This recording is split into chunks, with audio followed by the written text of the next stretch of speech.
నేను మొన్న 15 రోజుల నాడు ఒక మిత్రునితో మాట్లాడుతా ఉన్నా. తెలంగాణ ఉద్యమానికి పోయినాడు అదే మిత్రునితో మాట్లాడినా. మళ్లీ మాట్లాడుతా ఉంటే అప్పుడు అన్నాడు అతను, నీకిద్దరు పిల్లలు, ఇద్దరికిద్దరు అమెరికాలో సెటిల్ అయిపోయినరు, ఇప్పుడు తెలంగాణ పంచాయతీ ఏం పెట్టుకుంటావు నువ్వు?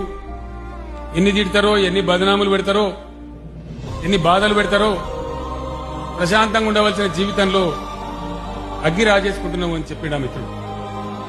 నేను ఒకటే మాట అడిగినా, తెలంగాణ వస్తే ఎట్లా ఉంటుందని అడిగినా. బ్రహ్మాండంగా ఉంటుందని చెప్పిండు.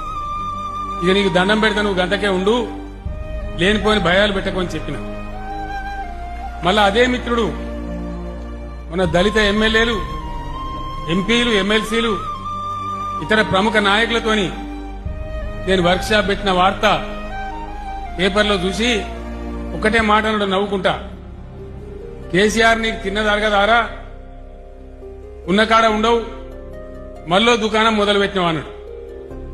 నేను చెప్పిన, మొట్టమొదలు పెట్టిన దుకాణం బాగుందా అంటే బాగుందన్నాడు. ఇలా ఈ దుకాణం ఇంకా అంతకంటే ఎన్నో రెట్లు బాగుంటది.